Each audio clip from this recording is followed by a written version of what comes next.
कक्षा 9th की प्रश्नावली 8.1 का क्वेश्चन नंबर 7 करने जा रहे हैं। पेज नंबर है 129। ठीक है, तो इसमें कहा यह गया है कि जो ए बी सी डी है वो एक समलंब है, यानी कि जो आपके पास आकृति दे रखी है ए बी सी डी की, वो एक समलंब है। अच्छा, समलंब की क्या खास बात होती है कि समलंब में आमने सामने का एक जो भुजा होती है वो समांतर होती है। ठीक है, और इसने दे भी रखा है कि ए बी जो है वो डी सी के समांतर है, भुजा ए बी डी सी के समांतर है। दूसरी बात इसने ये बताई है कि भुजा ए डी बी सी के बराबर है, भुजा ए डी बी सी के बराबर है। उसके बाद हमें कोण ए को कोण बी के बराबर सिद्ध करना है, कोण ए को कोण बी के बराबर सिद्ध करना है, कोण सी को डी के बराबर सिद्ध करना है, कोण डी को सी के बराबर सिद्ध करना है, और त्रिभुज ए बी सी को सर्वांग समसिद्ध करना है बी ए सी के साथ। और जो कि हम जब इसके अंदर विकीर्ण बनाएंगे तब ये दोनों त्रिभुजों का निर्माण होगा।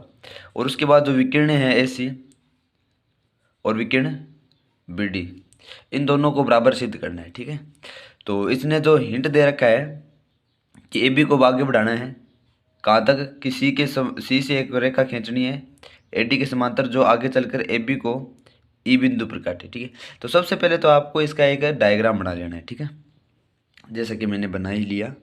उसके बाद आपको वो चीज़ें लिखनी है जो आपके क्वेश्चन में दे रखी है। क्या दे रखा है कि दिया है, क्या दिया है, दिया गया है, दिया गया क्या है कि ए बी सी डी एक समलंब है।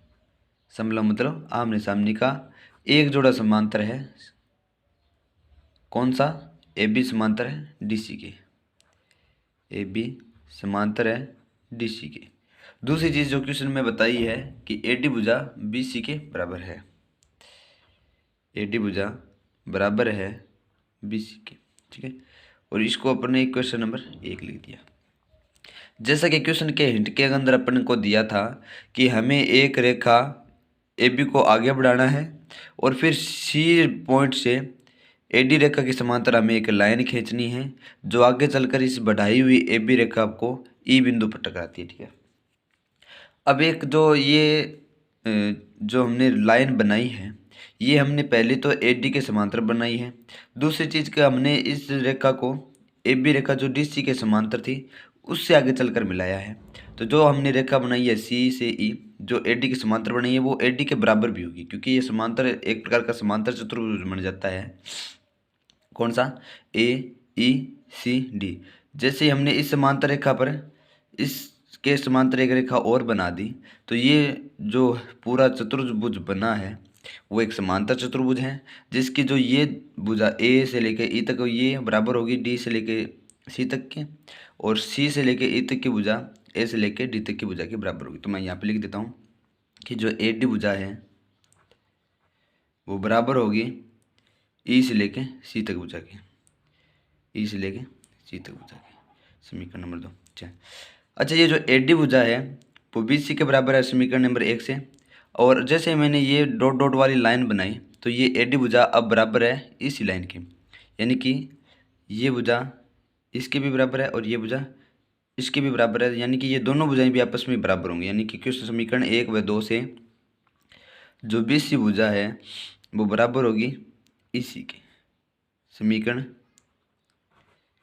1 व 2 से। ठीक है, ये मैंने लिख दिया। जैसे ये दोनों भुजाएं बराबर हुई तो ये एक त्रिभुज का निर्माण करती हैं बी ई सी, त्रिभुज बी ई सी, जिसकी दो भुजाएं बराबर हैं और ये एक समद्विबाहु त्रिभुज का निर्माण करती हैं। और समद्विबाहु त्रिभुज के द्वारा जो तीसरी भुजा पर कोण बनाया जाता है, दोनों ही कोण बराबर होते हैं। तो मैं इन कोणों के नाम दे देता हूँ। पहले तो कोण नंबर 1, कोण नंबर 2। तो त्रिभुज या समद्विबाहु त्रिभुज बी सी ई में, बी सी ई में जो कोण नंबर 1 है वो बराबर होगा कोण नंबर 2 के, यानी कि दोनों ही कोण क्या होंगे? बराबर होंगे। ठीक है, इसके बाद आपको चतुर्भुज लेना है A D C E, A D C ई, ये एक समांतर चतुर्भुज है ए डी सी ई। और समांतर चतुर्भुज की क्या बात होती है कि दो आसन भुजाओं का जो योग होता है वो 180 होता है, यानी कि दो आसन भुजाओं द्वारा बनाए गए कोणों को द्वारा, ये कोण ये और इस पूरे कोण के द्वारा बनाया गया जो इन दोनों कोणों का योग होगा 180 होगा। उसी प्रकार इन दोनों कोणों का योग 180 होगा।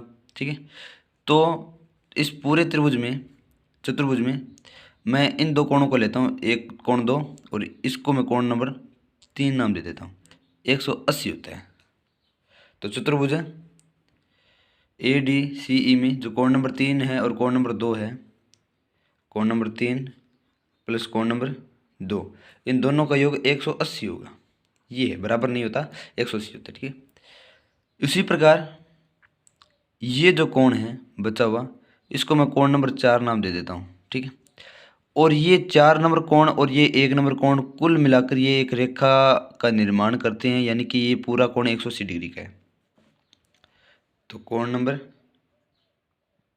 4 प्लस कोण नंबर 1 दोनों मिलकर 180 का निर्माण करेंगे। नंबर 1 कोण नंबर 2 के बराबर है। तो सबसे पहले इन दोनों समीकरण में से मैं कोण 2 का मान निकाल लेता हूँ। तो इस समीकरण से जब मैं कोण 2 का मान निकालूंगा तो इस कोण 2 को मान निकालने के लिए मैंने कोण 3 को 180 के माइनस में भेज दिया, 180 माइनस कोण 3। इसी प्रकार इस समीकरण से मैं कोण 1 का मान निकाल लेता हूँ। कोण 1 बराबर होगा 180 और इस कोण 4 को मैंने इसके माइनस में भेज दिया।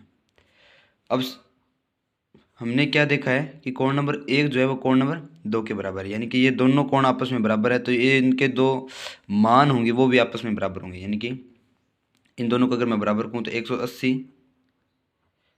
माइनस कोण 3 बराबर होगा 180 माइनस कोण 4।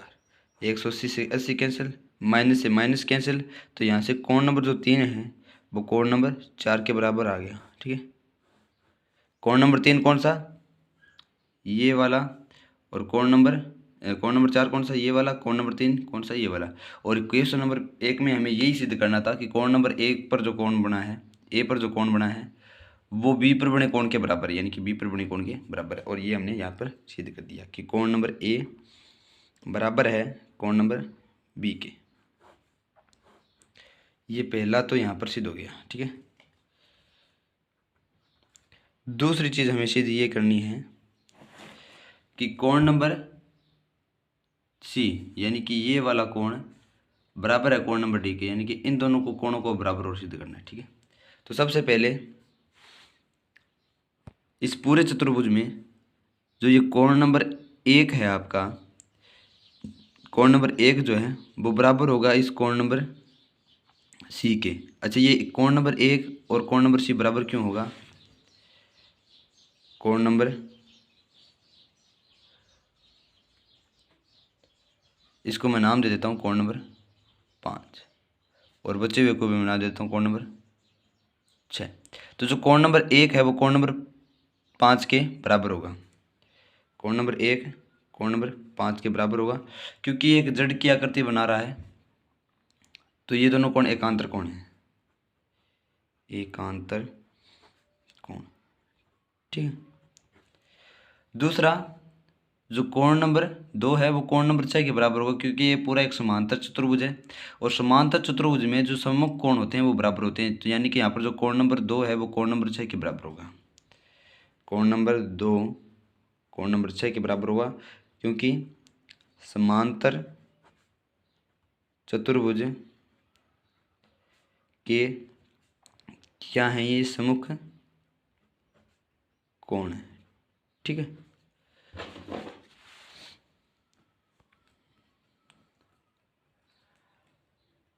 अब कोण नंबर 1 जो है वो कोण नंबर 5 के बराबर है, कोण नंबर 2 जो है वो कोण नंबर 6 के बराबर है, और ये दोनों कोण आपस में बराबर हैं, तो ये जितने डिग्री का कोण होगा उतने डिग्री का ये होगा, जितने डिग्री का ये होगा उतने डिग्री का ये होगा।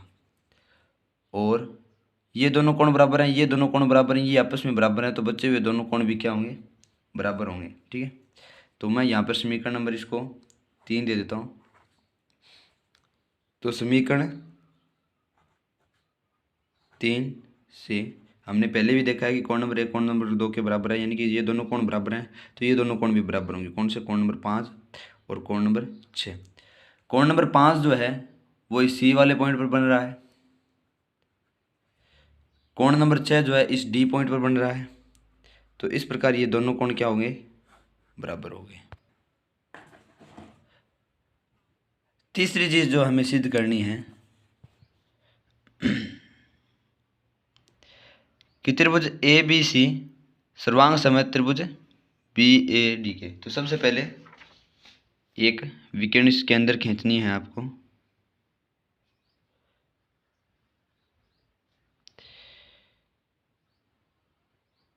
ठीक, इस प्रकार की आपको विकर्ण खींचनी है। उसके बाद आपको सिद्ध ये करना है कि त्रिभुज ए बी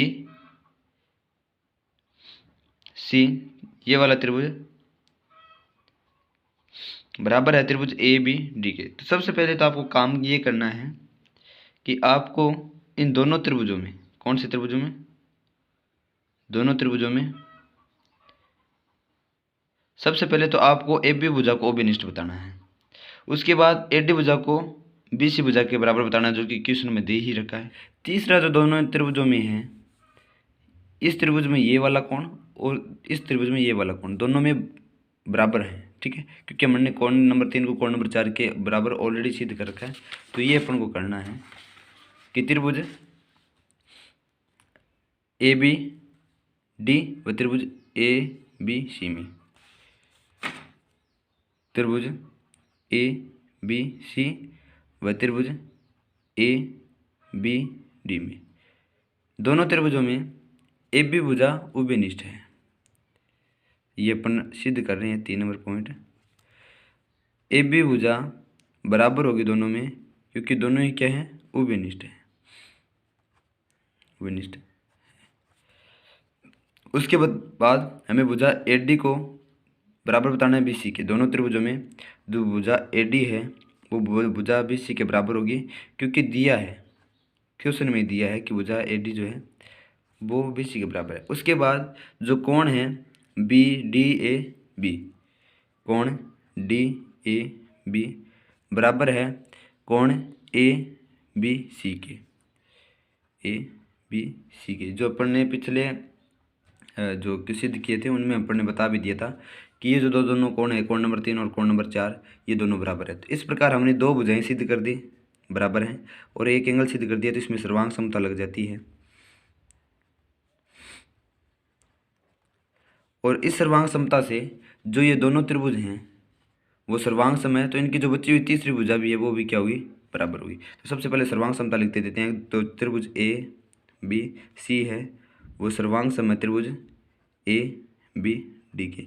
अब चूंकि दोनों त्रिभुज सर्वांग सम है, तो इनकी बची हुई जो तीसरी भुजा है कौन सी? ये जो विकर्ण अपन ने बनाई है, यानी कि एस सी भुजा, ये भी बराबर होगी डी बी के।